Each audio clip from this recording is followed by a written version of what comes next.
Hello everyone and welcome back to another video. Today I'm going to be talking about the very controversial Star Wars series, The Acolyte. This show has just finished and I wanted to wait until it was over to make a video, and I'm glad I did, mainly due to the fact that I just wanted to give it a chance. The start wasn't great, but maybe Disney will pull it off near the end. It's this point in the video where I want to put a small part of my conclusion in the beginning. No spoilers, I promise. It's clear they're setting up a second season, and despite the constant outrage on social media and YouTube, I wouldn't be opposed to that. It was far from perfect, but I've seen a lot worse, and I would be curious to see where this story goes. If you want to see how I come to this conclusion, hear about the good and the bad of each episode, then join me in this video. For those who don't know, the Acolyte is set 100 years before the rise of the Empire, so this takes place in a very interesting time period, one that Star Wars movies haven't quite touched on yet, so this show has plenty of room to operate. And even though this isn't Old Republic, which I think everybody would be keen to see, it's still a very interesting era. My hope for this series is that it will tell a unique and extremely interesting story. Does it do that? Well, we're about to find out. Spoilers ahead. First off, let's talk about the opening of the episode. It's fantastic. Carrie-Anne Moss appeared in this first episode. This name will sound familiar due to the fact that she played Trinity in The Matrix, a movie I'm sure everybody is familiar with. This immediately gave me a lot of hope. We open with a well choreographed and awesomely cinematic fight scene between Trinity, or Indara, and our unnamed assassin. So far, so good. However, 5 minutes in, they immediately kill off this character. Okay, the fight is amazing, the opening incredible, however killing Carrie-Anne Moss off in the first 5 minutes may have not been the best choice, and I understand why a lot of people stopped watching. In interviews, Moss has stated that she loved the opening scene because of how shocking it was, and I don't disagree. To see such a big actor killed off immediately is shocking. However, seeing Carrie-Anne Moss matrix her way through the galaxy seems like a more interesting story. We're introduced to Osha, who will serve as our main character. Yes, that is OSHA, and ironically she works as a mechanic, which apparently humans aren't supposed to do, only droids. So Osha will have a field day with this. And yes, the fact that she is named Osha will be a running joke in this video. I'm sorry in advance. We're also introduced to another master, who is played by the guy from Squid Game. And honestly, I think this dude can actually act. I hate when actors are a one-hit wonder, so it's awesome to see him in something else. Wait a minute, is that Shrek? It isn't Shrek, by the way, which really disappointed me, but henceforth that is what I'll call her. So Osha matches the description of the assassin at the beginning, so she's put on a prison ship piloted only by droids, complete with a parasite used to subdue violent criminals. They then put the cages close enough together so people can reach through and attack one another. Man, Osha would have a field day with this. Then the ship crash lands on a planet and luckily Osha survives. Osha also has the standard cute little droid that all characters have to have now because how else will Disney sell toys? Osha then starts having visions of her twin sister May, and it turns out that she was the one who killed Master Indara at the start. I prefer this story than what I was thinking in my head, but this definitely works better. Also, twins seem to have greater force sensitivity than most others, so this somewhat works in the story's favour, although we will learn later on that it really doesn't. We learn that there was a fire on Osha and May's home planet Brendok in which May and Osha's family didn't survive, and supposedly neither did May, but that wouldn't make for much of a story, so May survived and is now killing Jedi. This episode ends with Osha almost falling off a cliff. For some reason there was no railing on the sheer cliffside. Man, Osha would have a field day with this. Master Soul in our group captures Osha, although Soul believes Osha when she says May is alive, and they all leave together. At the end of the episode, May meets with what appears to be a Sith. He gives a speech about killing the Jedi dream, blah blah blah. Not a terrible start. I'll give it that, I enjoyed this first episode, even though it wasn't perfect, no episode ever is, and I'm excited to continue watching at this point. We learn with the opening of this episode that May's next target is a Jedi Master Torben. This guy is basically just floating all day, basically the equivalent of a monk taking a vow of silence. However, due to his vow of meditation or whatever, he has an impenetrable force field around him. Literally force field. Well, at least impervious to knives, and if you try to kick this guy, that also probably won't work. Master Soul is then informed that May has attacked another temple and decides to take Osha with him to investigate. So our three musketeers have just become four. We also meet this dude who is helping May take out her targets. Pay close attention to this dude as he will be important later on. However, he's also drunk on the job, so I mean, Osha would not approve. May then returns to the temple just before our crack team gets there and gives Master Torben a poison, and he takes it himself. Whatever was on this guy's conscience must have been pretty bad. So he takes that, then our heroes find the guy and once again blame Osha. But Yord, some weird names I know, but Yord vouches for her. Let's go through our heroes real quick. We have May, our civilian slash ex-Jedi main character, who isn't too bad. Yord, our knight, who is relatively insufferable and will be pointless to the story, but more on that later on. Master Soul, our teacher and or master, and so far pretty cool. And our Padawan, who so far is the best character. Anyway, our heroes question our not yet but soon to be important drunk and find out May is hunting down 4 Jedi.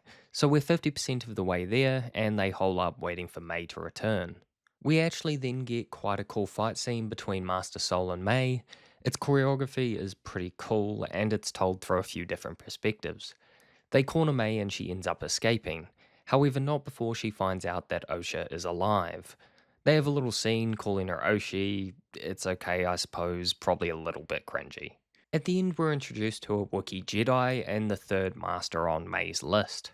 For some reason, I thought this was the same grown up Wookiee Padawan from the Clone Wars. Then I remembered this is set like 80 years before, so that's admittedly my bad. So straight away we are getting a flashback episode to Osha and May as kids.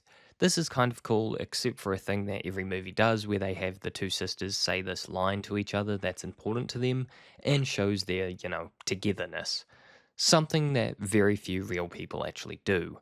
Sure, I won't hear that again. Definitely not at a vital moment in the story where they have to accept each other.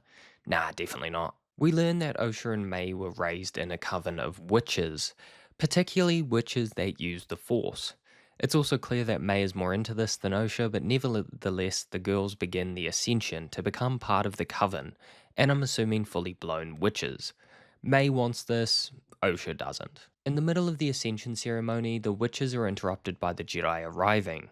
According to Republic law, it is illegal to train children, likely to avoid the use of child soldiers. Except for the Jedi, of course. Sending children into battlefields is pretty standard for them, but nobody else can do that. Or else. Master Soul then gives Osha his lightsaber. You know, a deadly weapon. Man, Osha would have a field day with this. Anyway, the witches allow the children to be tested by the Jedi, but tell the children to lie during the test. We then see Master Kalnaka, pretty sure I'm getting that right, welding without any headgear or eye protection. Do I even need to say it this time? Anyway, Master Soul, who's just the best at this point, and don't worry, that will change, convinces Osha to be honest and tell the truth during the test. This obviously infuriates her sister, but Osha plans to leave all the same, leaving her sister and family behind forever. However, May decides that ain't happening, so decides to kill her sister. The fire started by May in an attempt to kill her sister ends up killing the whole coven by the looks of it, and May supposedly falls to her death. By the looks of it, because we know in Star Wars, falling to your death means absolutely nothing. But Sol is there just in time to save Osha, so Osha will now begin her training to become a Jedi and eventually drop out. Man, her mother would be so disappointed. Wait. Anyway, we are now back to present day, and yo, Shrek is back. Still trying to find Donkey though. New character though, Kiadu Mundi is back. I had to Google this to see if this was actually Kiadi Mundi or just someone of the same species, and yes, apparently this is Kiadi Mundi. So he's a lot older than I realized. How about you guys? Were you expecting to see him show up? Let me know. Osha is planning on leaving, having no interest in getting involved. However, Sol has other plans, planning to get Osha to help him track down May. Honestly, I'm with Osha here, get the hell out of here, go sip some martinis. But he convinced her to go, and that was really easy. They also send over half a dozen Jedi to apprehend May, which is lucky. They will be very useful later on. Just kidding, they're all gonna die. Osha then touches these flying wasp beetle thingies. Apparently, this thing is an Umbra moth, which explains why it flew itself into a lightsaber. May then, out of nowhere, decides that after years of seeking revenge and serving a Sith, that she is instead going to turn herself into the Jedi and give up her hunt for revenge now that Osha is alive. My friend told me about this bit, and yeah, it's pretty bad. I'm not gonna lie. It's random, it just doesn't work. Damn though, it is so cool to see a Wookiee Jedi. Like, ever since seeing Chewbacca, I think we've all wished for an awesome Wookiee Jedi, lightsaber and all, and he's dead. May didn't even kill him. Her master was there, and like, really? Damn, that would have been cool. He didn't even fight, just sat there. Anyway, the Jedi find May at Kalnucka's place and surround it. Then out steps our Sith. And man, this is going to be awesome. We have a Sith against like 8 Jedi. We're going to have this massive battle, and they ended the episode. This scene is epic though. The way he pushes the Jedi back all at once, it reminds me of the Vader scene out of Kenobi, showing that the Force actually really does have some weight to it rather than just ragpulling people. We open right where we left off. The scene is set 8 Jedi, 1 Sith. Also, the shot they use with the lightsabers glowing in the distance, from Osha's perspective, looks awesome. The Sith also has armor that disrupts lightsabers from igniting, which is cool as this is the first time we see this in live action. The Sith hunts down Osha, although Sol is there to stop him. Quite a cool scene where he defends Osha from a thrown lightsaber. And also, I know Yord is just following orders from Sol and goes off on a side quest to get Osha to safety, but come on, man, you just left your master to fight this guy alone. And a Padawan to fight May, who has already killed 2 masters. Come on, Yord. The Padawan eventually captures May, but is interrupted by our Sith, who goes against the Padawan in an epic fight. I loved this. Double lightsaber, standing her own against the Sith. Meanwhile, Yord got pushed around by him. Doesn't really actually make sense considering what should be the skill difference, but it makes me like this Padawan all the more. I also know I'm talking about this battle a lot, but that's mostly what this episode is. There are subplots, but they're boring by comparison. Anyway, Padawan and Master going up against Sith. The Padawan knocks the Sith's helmet off and then dies. This actually kind of sucked. I liked this character and it happened so quick. He used the technique of like turning his lightsaber on and off, which, yeah, that was pretty cool. Anyway, you know the guy I said would be important later on? Yeah, turns out he's the Sith. I actually don't like this. It feels a little cheap. It's a try at a massive reveal, meanwhile, it's not all that impactful. We didn't actually spend enough time with his character for this to have the impact they were going for. Anyway, turns out Yor did have some balls and went back to help, immediately dying. All I'm saying is at least the Padawan held their own for a little bit, and that's why Yord sucks. I suppose Yord isn't too bad. Anyway, Osha plants a light on the Sith, which causes all the Umbra moths to drag him away. Imagine if they just did this in the first place instead of fighting. Just strap a disco ball to him and call it a day. The Sith also reveals that Sol probably isn't as innocent as he claims to be, and just as he's about to explain, May stuns him. Wow, what impeccable timing. May then gives herself a haircut with a lightsaber in order to pass as Osha. For some reason, this reminded me of those lightsaber knives that would turn bread to toast as you cut it. Overall, guys, this was actually a really cool episode. The lightsaber fights were amazing, and about everything else was a miss, but I mean, the lightsaber battles, guys. This is sort of a cool role reversal episode, May with the Jedi and Osha with the Sith, with the episode title pretty much reflecting this, the Sith corrupting Osha and Jedi teaching May. This is quite a cool concept for the episode and one that only works because Osha and May are twins. We learn this episode that our now Sith was once a Jedi and he spends the majority of the episode trying to corrupt Osha into turning to his side. May spends the majority of the episode trying to fit on the ship, however Basil and the little pip droid is really against that. It kind of leads to a funny scene, but honestly it doesn't really fit that well. Sol and May spend the majority of the episode tiptoeing around what Sol hasn't told Osha, however eventually he figures out that May is not Osha, thanks to our little buddy Basil. Then Sol straight up runs away from the incoming Jedi ship, which seems a little bit out of character. We also get to see Shrek use her lightsaber for the first time, and it's a whip, which is pretty cool to see. We also see that the Sith's helmet basically deprives him of his senses, sort of like a force using Daredevil, even though that seems extremely impractical, but I suppose he did kill the entirety of Sol's team, so fair enough. Honestly, in a show with 8 episodes, there shouldn't be a single filler episode. There should be no reason to have one. However, I have a feeling that's what this is. Sure, some things are said, but nothing is truly revealed. You go from having this amazing episode in episode 5 to having an extremely boring, unachieving episode in episode 6. It just gives you whiplash. I don't know, it just seemed like none of this was necessary. You could boil this episode down to 5 minutes and still achieve the same amount for the story.